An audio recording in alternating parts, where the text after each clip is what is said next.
एक के बाद स्वागत है आपका। और अब बात ऑपरेशन आर्यन की। दौसा में आर्यन लगातार 24 घंटे से ज्यादा वक्त से बोरवेल में जिंदगी की जंग लड़ रहा है।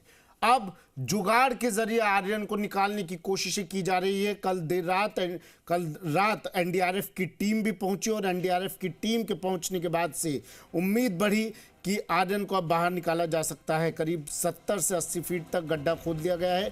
150 फीट के बाद टनल खोदी जाएगी। बताया जा रहा है 160 फीट तक खुदाई के बाद आर्यन को बाहर निकाला जा पाएगा। इसके बाद आर्यन के करीब पहुंचने के प्रयास होंगे।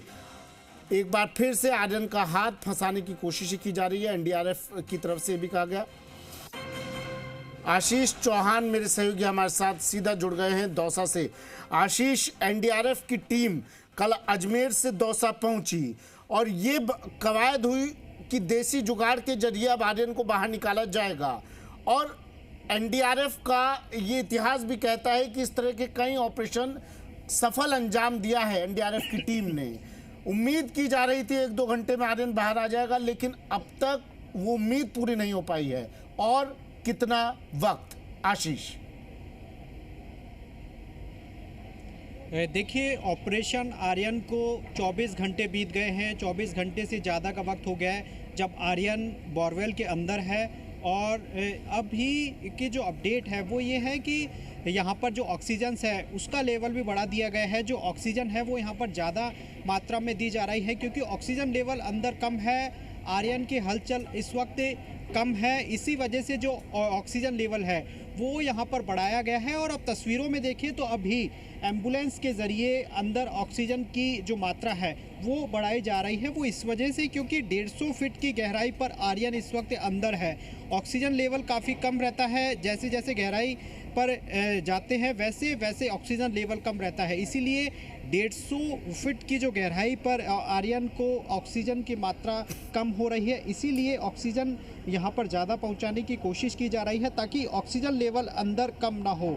जो हलचल है वो इस वक्त सीसीटीवी फुटेज है उसमें कम हो गई है। इसी वजह से जो ऑक्सीजन लेवल है वो अंदर गड्ढे के अंदर बोरवेल के अंदर बढ़ाया जा रहा है। और एनडीआरएफ की टीम लगातार जो कोशिशें कर रही थी, लेकिन फ़िलहाल जो रेस्क्यू ऑपरेशन है वो फ़िलहाल जो जिस तरीके से कह सकते हैं हम कि जो यहाँ पर आप यदि तस्वीरें देखें तो एनडीआरएफ की टीम है वो अभी जो यहाँ पर आप देखें तो तमाम जो एनडीआरएफ की टीम है वो मौजूद है और कोशिशें यही की जा रही है कि आर्यन किसी भी तरीके से बचाया जाए। हालांकि अभी ऑक्सीजन डाली जा रही है अंदर और जो राहत बचाव का कार्य है वो अभी थम गया है। वो इसलिए क्योंकि ऑक्सीजन लेवल अंदर बढ़ाया जाए।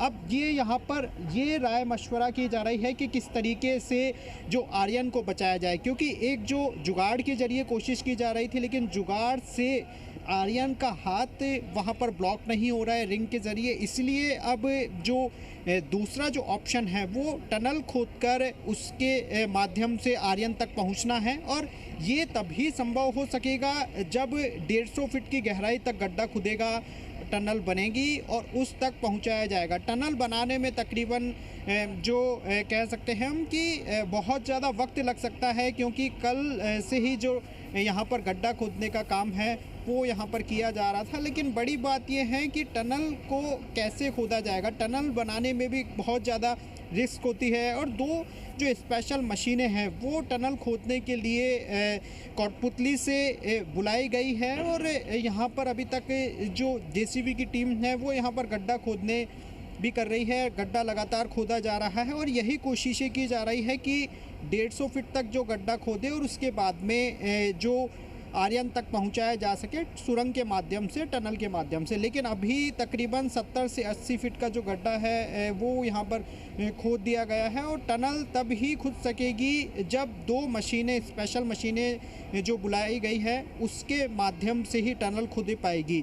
उसमें काफ़ी रिस्क भी होता है। हालांकि बांदीकुई में जब ज़िला कलेक्टर देवेंद्र कुमार वहीं पर थे, जब उनके नेतृत्व में ही जिस तरीके से काम जो है पूरा रेस्क्यू चलाया गया था और उस रेस्क्यू को सफल भी किया गया था। वहाँ पर बच्चा बिल्कुल सुरक्षित था और अब वही कलेक्टर, अब दौसा कलेक्टर है देवेंद्र कुमार, अब यहाँ पर कोशिशें ये की जा रही है कि जल्द से जल्द आर्यन के नज़दीक पहुँचाया जाए। हालांकि देखिए ये बात ज़रूर है कि जो टनल में जो काम है वो काफ़ी देर तक चलेगा। टनल के जो काम है वो काफ़ी देर समय तक चलने के यहाँ पर जो संभावनाएं है वो जताई जा रही है। लेकिन बड़ी बात ये है कि जो जुगाड़ है उसके ज़रिए जो ऑपरेशन है वो अभी तक सफल नहीं हो पाया है। वो इसलिए क्योंकि यहाँ पर जो चलिए लगातार जो ठीक है आशीष, नजर आप बनाए रखिएगा, अपडेट आपसे हम तमाम लेते रहेंगे। और ये तस्वीरें आपको दौसा से सीधे दिखा रहे थे आशीष।